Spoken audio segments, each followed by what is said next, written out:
संसार में कुछ लोग हैं जो अंधी दौड़ भाग रहे हैं, उनको सब कुछ मिल चुका है सांसारिक तौर पे, वो उसको और बढ़ाने के लिए या एक उसकी वासना में भाग रहे हैं, तो वो ध्यान से वंचित नहीं रहते। कुछ ऐसे हैं जो ध्यान करना चाहते हैं, लेकिन जो जीवन है वो इतना संघर्षपूर्ण है उनका कि वो ध्यान करना चाहते हैं लेकिन कर नहीं पाते, क्योंकि अगर वो ध्यान कर जाए तो संसार छूटता है, और जब तक संसार को ना साथ हो तो जीना मुश्किल है, और संसार को अगर साथ नहीं तो ध्यान छूटता है। तो ऐसी स्थिति में वो दो व्यक्ति जो अभी इसको संसार नहीं हो पाया या जो स्टेब्लिश नहीं हो पाया, वो ध्यान से कैसे जुड़े और उसका क्या निकाल निकाले। देखिए, ये नितांत व्यावहारिक प्रश्न है और सभी का प्रश्न है, मैं समझता हूँ। वक्त वक्त पर हर व्यक्ति ये बात पूछता है और ये मैं समझता हूँ बहुत ही सरल है, क्योंकि ध्यान जीवन को कहीं से खंडित करना नहीं है। मैंने जितनी भी बातें अभी बोली वो उसी ओर इशारा थी। संसार से भागकर कोई ध्यान को तो पाता नहीं, और संसार में भागते जाने से कोई संसार को भी नहीं पाता। जो संसार में भागा ही जा रहा है वो वस्तुतः दोनों चीजें नहीं पा पाता, न संसार न ध्यान। ध्यान एक आंतरिक गुणवत्ता है, एक इनर क्वालिटी है। अब आंतरिक गुणवत्ता तो हम हमेशा साथ लेकर चल सकते हैं, उसको हमेशा कैरी कर सकते हैं। वो आंतरिक गुणवत्ता अगर आ जाए तो जीवन जीने की प्रतिभा, जीवन जीने की क्षमता आ जाएगी, और संसार में हमारे लिए जो उपयोगी है, जो हमारे लिए सचमुच में महत्वपूर्ण है, हम उसे उपलब्ध कर पाने में सक्षम भी होंगे।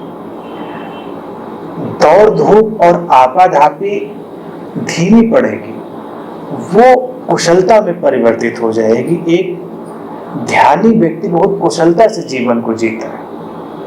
अगर हम संसार में दृष्टिपात करें तो हमें कई किस्म के लोग दिखाई देंगे। एक लोग जो बहुत कुछ पाना चाह रहे हैं और उनको ये पता भी नहीं ये पाकर करेंगे क्या। अगर वो मिल भी जाएगा तो उसका क्या करेंगे। कुछ जीवन की मूलभूत आवश्यकताएं हैं। मैं ऐश्वर्य के पक्ष में हूं। मैं कभी नहीं कहता कि व्यक्ति बहुत दीनहीन जीवन जिए, तो पूरे वैभव से भरा हुआ जीवन जी सकते हो, लेकिन ऐश्वर्य भी इतना इल्यूसिव, इतना भ्रमपूर्ण शब्द है जिसकी पड़ताल करनी पड़ेगी। ऐश्वर्य के अपने अपने मानदंड हो सकते हैं।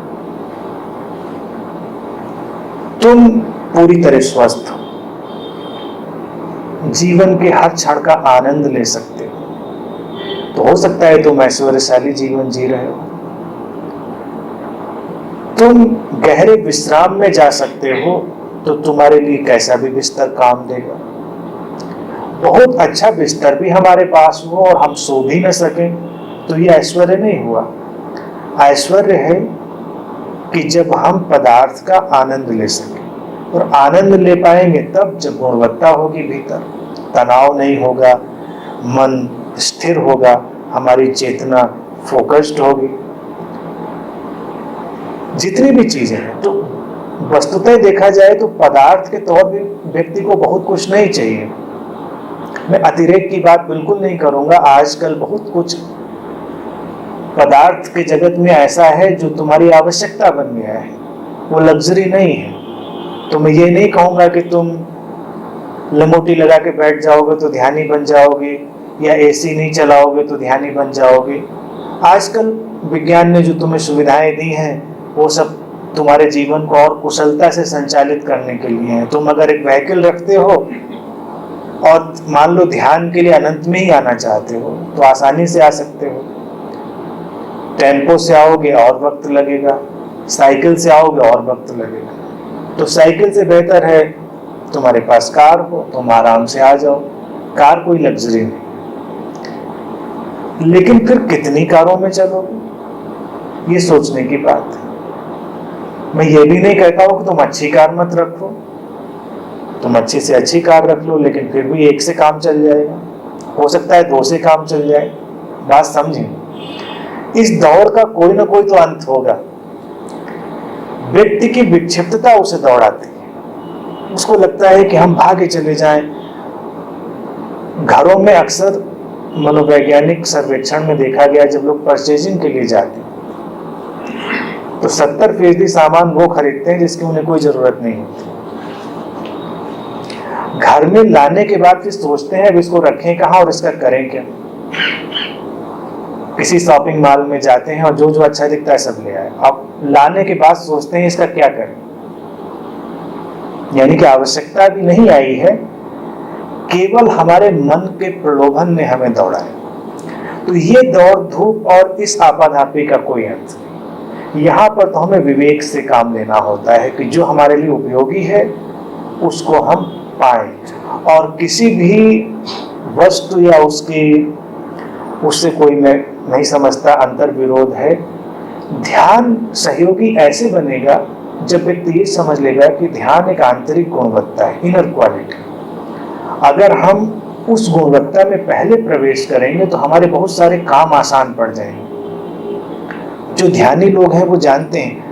अब अगर कोई यही ध्यान को समझता है कि मेरे पास वक्त नहीं है और मुझे घंटे 2 घंटे आंख बंद करके कैसे बैठना होगा, तो वो ध्यान को भी नहीं जानता। तो उसे उन सद्गुरुओं के पास जाना होगा जहाँ वो ये सीख सके कि ध्यान को जीवन के साथ में ही कैसे हम समावेश कर सकें।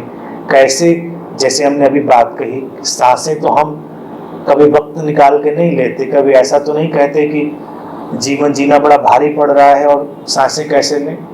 तो भगवान बुद्ध इसलिए स्पिरिचुअल वर्ल्ड के आइंस्टीन थे, मैं अक्सर कहता हूँ ये बात। तो उन्होंने जब ये विपश्यना का ध्यान दिया तो उनका कहना था कि अलग से वक्त की जरूरत क्या है।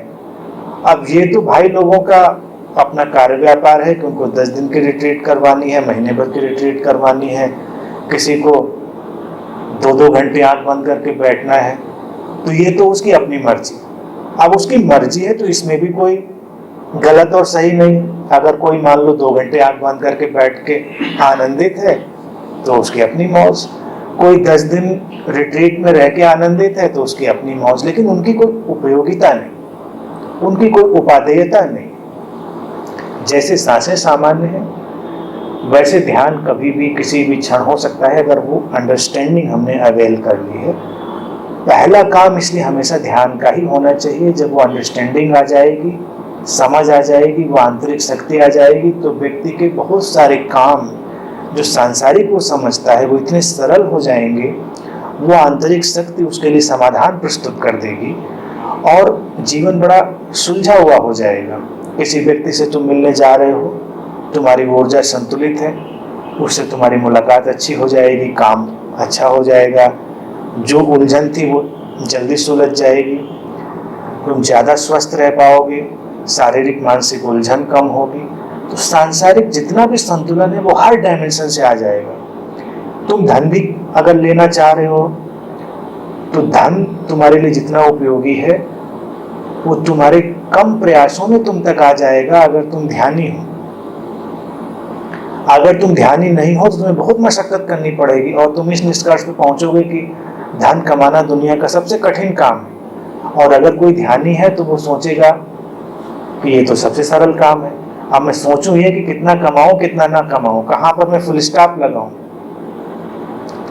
अड़चन भारत में ये रही कि हम ध्यान पूर्ण देश होने के बावजूद ध्यान को पहले नहीं रखते। अगर ध्यान को पहले रख के चले तो पदार्थ, धन, शरीर सब हमारे लिए बहुत ही सुलझा हुआ और सरल हो जाएगा। और हमारे अंदर एक विवेक की शक्ति भी होगी कि हम हमेशा ये जानेंगे कहाँ हमें फुल स्टॉप लगा देंगे। यानी कि बाहरी जगत की उपयोगिता भी है और ठीक एक कदम पर उसकी व्यर्थता भी है। ध्यानी मैं उसको कहता हूँ जो इस पहचान को जानता है कहाँ पर उपयोगिता समाप्त होती है और कहाँ पर व्यर्थता प्रारंभ हो जाती है। वही व्यक्ति ध्यानी है जो इस कुशलता को जानता है।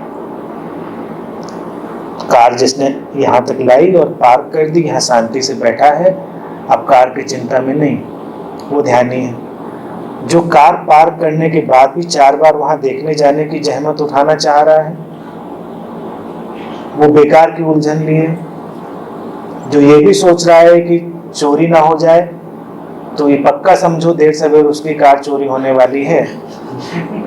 जो ध्यानी इस तरह से बैठ गया चोरी हो जाए, हमारा आने का काम था, ले आई, यहाँ पर खड़ी है, हम प्रसन्न बैठे यहाँ पे, उसकी कार चाबी लगी हुई भी खड़ी रहेगी तो कोई कभी नहीं उठाएगा। मैं यकीन के साथ कह सकता हूँ कई ऐसे वाकये ध्यानियों के साथ हुए हैं।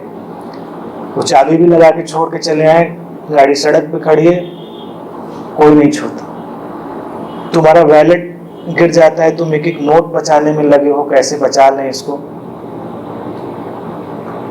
जो ध्यानी है उसका वैलेट भी गिर गया, उसकी महंगी से महंगी चीज भी कहीं गिर जाए, बीच सड़क पे पड़ी रहेगी, पूरी भीड़ गुजर जाएगी, वो प्रोटेक्टेड है, कोई नहीं उठाएगा। तुम जाओगे, तुम्हारे लिए सुरक्षित है, अस्तित्व तुम्हारा ख्याल करता है। तो पहले ध्यानी संसार, फिर अपनी फिक्र तो स्वयं करता है। बड़ा सिंपल है, very simplified. No extra time is needed, simple understanding, intensity, earnestness और हमारा इस भावना के प्रति एक समर्पण का एटीट्यूड।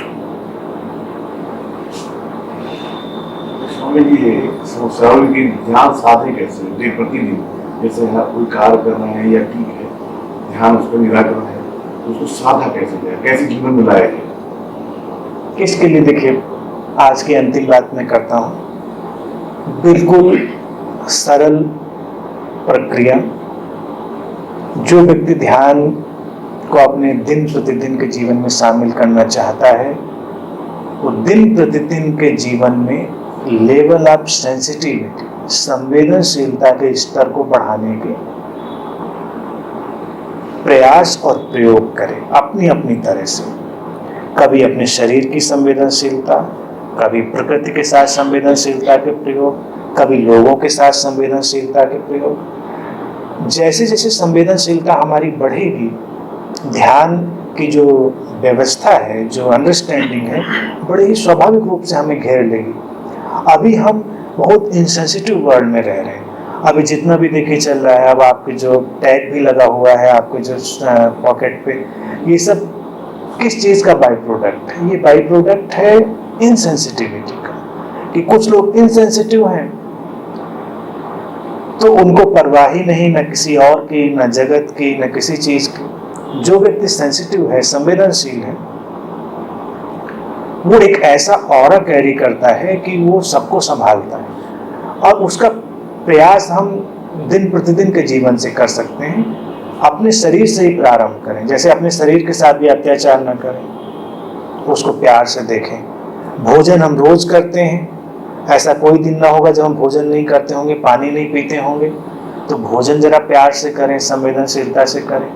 पानी थोड़ा प्यार से सेंसिटिवली पिए, तो तुमको पानी का अंतर पता चलने लगेगा कि पानी पानी में फर्क होता है, खाने खाने में फर्क होता है। जब लोगों के पास बैठें तो थोड़ी कल्याण भावना के साथ, थोड़ी करुणा के साथ। फिर भगवान बुद्ध की बात में कहूँगा, उन्होंने करुणा को इसलिए प्राथमिक रखा था साधक के लिए। हिंदू दर्शन ने करुणा की बहुत कोई चर्चा नहीं करी, वहां सब साधना की तो बातें थी, करुणा की चर्चा नहीं थी। उन्होंने पहली बार करुणा को प्राथमिक बनाया। करुणा का अर्थ होता है दूसरे के प्रति संवेदनशील। हम बात करना चाह रहे हैं आपसे, ये तो घरों में हम प्रयोग कर सकते हैं और हम ध्यानी हो जाएंगे। तो बात करना मेरा केवल कैथार्सिस का पार्ट नहीं, क्योंकि मैं ये भी देखूं कि तुम सुनना चाह रहे हो कि नहीं सुनना चाह रहे हो, और इस बात के लिए मैं अलर्ट रहूं। श्री कृष्णमूर्ति का एक फिर बहुत फेवरेट वर्ड था, अर्नेस्टनेस एंड अलर्टनेस। कहते थे जब भी मेडिटेशन की बात होती थी, वो कहते थे अर्नेस्टनेस एंड अलर्टनेस, कंप्लीट अलर्टनेस। अक्सर हम बेहोशी में जी रहे हैं, हम कहीं बैठे हैं, हमें पता ही नहीं कोई सुन रहा है नहीं सुन रहा है। महात्माओं की भी यही बीमारी है और साधकों की तो यही बीमारी है। उनको प्रवचन देना है, किसी को सुनना है नहीं सुनना है, तुमको अपनी बात कहनी है, हम देख रहे हैं और उसी हिसाब से अपनी चीजों को मोड़ते हैं, वहीं हम ब्रेक लगा देते हैं। तो कदम कदम पर हमारे लिए सारे रास्ते खुले हैं। घर में हमारी पत्नी है, हमारे बच्चे हैं, हमारा पति है, सब है। सुबह सुबह उठकर हम उनको एक प्योर कॉन्शियसनेस की तरह एक बार देखें, सारे रिश्ते विड्रा करके एक रहस्य की तरह, ये व्यक्ति क्यों, कहां से मेरे जीवन में आ गया। किसी का किसी के ऊपर बंधन नहीं, किसी का किसी के ऊपर कोई अधिकार नहीं, फिर भी अस्तित्व ने हमें किसी के साथ रहने का मौका दिया है और एक गहरी संवेदनशीलता हमारे भीतर से उभर आएगी। हमें लगेगा कि इस व्यक्ति को हम जानते ही नहीं, या कितनी रहस्य की परतें हैं। अपना चेहरा देखें आईने में, ये सारे प्रयोग बता रहा हूं, ये आप न्यूमेरस अपने आप इजाद कर सकते हैं अपने विवेक से। कोई ऐसा व्यक्ति नहीं जो सुबह अपना शीशे में चेहरा ना देखता हो। एक बार चेहरा देखें और देखें कि आज एक दिन फिर हमें जीने को मिला है। आज हमारी आंखों में फिर वो ताकत है कि हम देख सकते हैं। और ये चेहरा कौन है? इस चेहरे को क्या मैं जानता हूं? इस चेहरे से मेरा क्या ताल्लुक है? क्या मैं ये चेहरा ही हूं? बहुत सारी बातें। तो हर डायमेंशन से just raise the level of sensitivity and you will be in the meditation. Meditation simply means highest level of sensitivity, nothing else. आज के लिए इतनी ही बात।